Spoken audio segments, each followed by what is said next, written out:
दोस्तों, आखिरकार इंडिया की इंडिपेंडेंस इतनी लेट कैसी हो गई।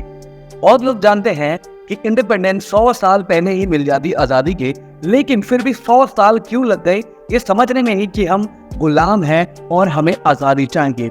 आइए जानते हैं इस वीडियो के अंदर। दोस्तों, 1857 तक बस इतने एरिया में ही रिवोल्ट हो रहा था। 1857 से सब कुछ बदल गया। रिवोल्ट का दौर आ गया, ऐसा दौर जब भारत में आजादी की जंग छिड़ गई थी। ऐसी स्थिति आ गई थी दोस्तों कि 40,000 ब्रिटिशर्स को 2 लाख रेवोल्यूशनरीज इंडिया को ने घेर लिया था और उनके ऊपर हमला कर दिया था। इतना बुरा हाल हो गया था कि उस समय के British governor general Lord Canning ने कहा कि ऐसा समय आ गया है कि भारतीय हमें रौंद डालेंगे। इस समय मानो आजादी का वो हंगामा चल रहा था कि मानो भारत को आजादी मिल ही जाएगी। लेकिन अफसोस, कुछ ऐसी घटनाएं हो गई, ऐसी गलतियां हो गई कि आजादी मिलते मिलते रह गई, या फिर लोगों को मालूम ही नहीं पड़ा कि आजादी है क्या, और इसीलिए 100 साल का समय लग गया। दोस्तों, 20 मार्च 1957 में बैरकपुर में एक सिपाही जिसका नाम मंगल पांडे था, उन्होंने अपने सीनियर ऑफिसर को गोली मार दी, क्योंकि एनफील्ड राइफल की बुलेट के अंदर जो कैटरेज थी वो गाय और शुगर की चर्बी से बन के मिली थी, और हिंदू मुसलमानों के लिए वो दोनों ही बहुत हराम था। यानी कि हिंदू के लिए गाय बहुत पूजनीय है और मुसलमानों के लिए शुगर बहुत हराम है। दोस्तों, इसकी वजह से विद्रोह जंगल की आग की तरफ फैलने लग गया। जब मंगल पांडे को सरेआम फांसी लगा दी गई, इससे मेरठ, लखनऊ, बरेली, कानपुर, झांसी के सारे इंडियन सिपाही भड़क गए और इन सब एरियाज में ब्रिटिश ऑफिसर के ऊपर हमला कर दिया गया और उनको मार डाला गया और उनके आर्मी कैंप्स के ऊपर कंट्रोल कर लिया इंडियंस ने। ब्रिटिशर्स के चंगुल से छुड़ाया गया और फिर उन्होंने अपना रुख मोड़ा और दिल्ली की ओर बढ़ गए, जहाँ पे दिल्ली को जीतना यानी कि पूरे भारत पे कब्जा करना माना जाता था। इसलिए लोगों ने सोचा, भारतीय ने सोचा कि अगर उन्होंने दिल्ली पे कब्जा जमा लिया तो फिर ब्रिटिशर भाग जाएंगे और ब्रिटिशर की कब्जे से हम इंडिया को छुड़ा लेंगे। उस समय के जो बादशाह थे बहादुर शाह जफर, जो कि ब्रिटिशर्स की पेंशन पे जी रहे थे, उन्होंने भी साथ देने का फैसला किया। क्यों? क्योंकि भारतीय चाहते थे कि वो उनका फेस बने और विद्रोह की जंग को शुरुआत करें। दोस्तों, एक समय पे ये पूरे भारत पे राज करते थे बहादुर शाह जफर, लेकिन एक ऐसा समय आ गया कि वो पीछे हटते गए। ब्रिटिशर्स का हर जगह पे बोलबाला होने लग गया।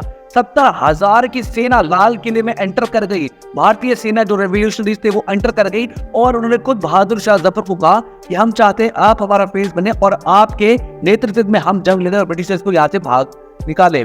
जंग की चिंगारी पूरे देश में फैल गई थी। लग रहा था कि हम आजाद हो जाएंगे। इतना बड़ा हो गया था दोस्तों ये रेवोल्यूशन कि सब रेवोल्यूशनरीज अपने जीते हुए इलाके को छोड़कर दिल्ली की तरफ चले गए थे और वो इलाके खाली छोड़ देते जो उन्होंने पहले जीते थे।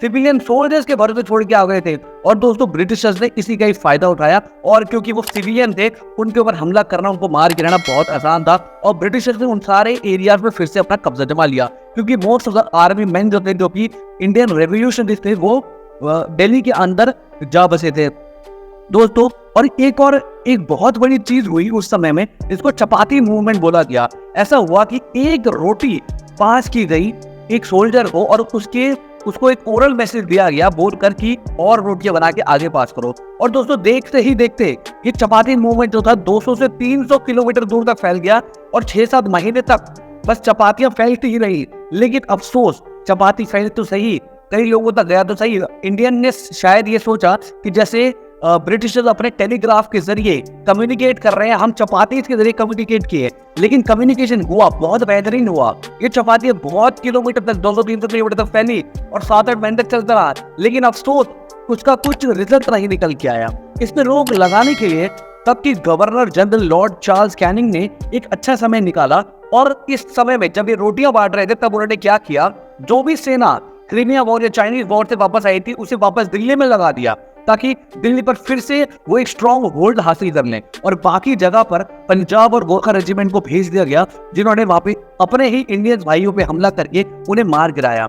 अब दोस्तों, तीसरी गलती क्या थी उस पर बात करते हैं। 1857 रिवोल्ट क्रश होने के बाद हैदराबाद और ग्वालियर को एक्नॉलेज करते हुए ये कहा गया कि यहाँ कब्जा कर लेते तो आज हम यहाँ नहीं होते। ये बात बोली गई उस समय के गवर्नर जनरल ने, यानी कि हैदराबाद और ग्वालियर जो था, अगर वहां पे कंट्रोल नहीं रहता उनका तो हो सकता था ब्रिटिशर्स तभी वो वहां से छोड़ के चले जाते। दोस्तों हुआ क्या, उस वक्त मराठास के दो मेजर क्लैन थे, झांसी और सिंधिया, जो कि ग्वालियर के थे। अब जब झांसी को ब्रिटिशर्स ने हरा दिया तब सिंधिया ने वहां पे सेलिब्रेट किया और 21 तोपों की सलामी भी दी। देखिए, अपने लोगों से ही कंपटीशन और उनके हारने पे ही सेलिब्रेशन की गई, जो कि कितनी बुरी बात है।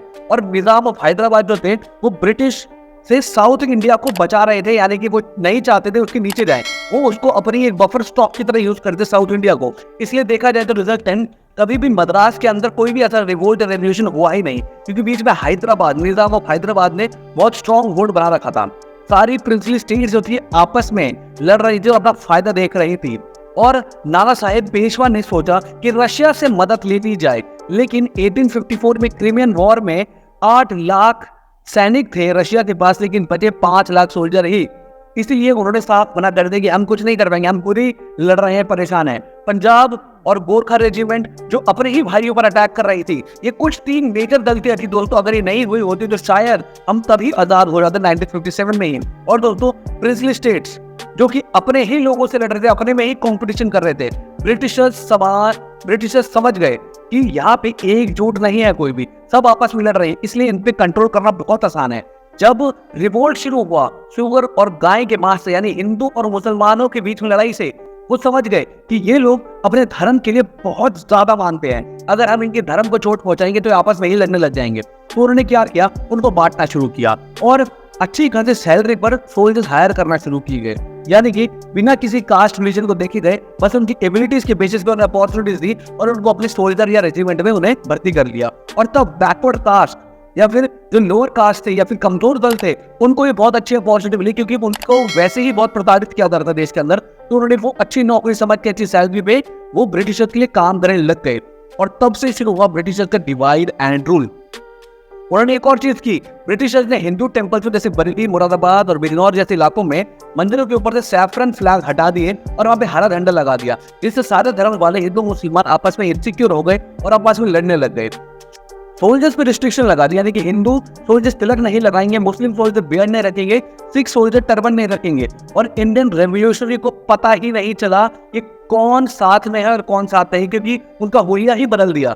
अमेरिकन की तरह, जैसे अमेरिका में भी रेवोल्यूशन हुआ था, लेकिन उनका मोटो क्लियर था कि उन्हें फ्रीडम चाहिए, लेकिन इंडिया में कोई फ्रीडम के लिए लड़ ही नहीं रहा था। सबको या तो अपने धर्म के लिए लड़ रहे थे या फिर अपने प्रिंसली स्टेट से अपने खुद के फायदे के लिए लड़ रहे थे, और कोई भी आपस में एकजुट नहीं था। और ये बार बार फेल होते चले गए। तब ऑफिशियली हम गुलाम बन गए दोस्तों, और तभी ब्रिटिशर्स ने अपने पार्लियामेंट में, जो कि ब्रिटेन में, वह गवर्नमेंट ऑफ इंडिया एक्ट 1858 पास कर दिया, जिससे हम ऑफिशियली एक ब्रिटिश स्टेट बन गए और ब्रिटिशर्स की गुलाम बन गए। दोस्तों बहुत सारी चीजें हुई। अगर आपने इस वीडियो में नई चीजें सीखी हैं तो लाइक करके शेयर जरूर करा, ताकि ये जानकारी सबको मालूम पड़े। और दोस्तों अगर आप नहीं है तो सब्सक्राइब जरूर कर दे और इस वीडियो को फैलाइए व्हाट्सएप के ऊपर, ट्विटर के ऊपर, फेसबुक के ऊपर। दोस्तों बहुत सारी चीजें ब्रिटिशर्स हमारे यहाँ से लूट के लेके गए, लेकिन इंडिया ने रिपैट्रिएशन कैंपेन चालू किया है हाल ही में, यानी कि उन सारी चीजों को जो कि ब्रिटिशर्स लूट के लेके गए थे वो वापस लाने के लिए। अब देखते हैं, जिसमें से एक कोहिनूर हीरा भी है। अब देखते हैं कि इंडिया जो है कितना प्रेशर डाल सकता है ब्रिटेन के ऊपर और कितनी चीजें वापस आ सकती हैं। फिर मिलेंगे दोस्तों कुछ नई जानकारी के साथ एक नई वीडियो में, तब तक अलविदा, जय हिंद दोस्तों।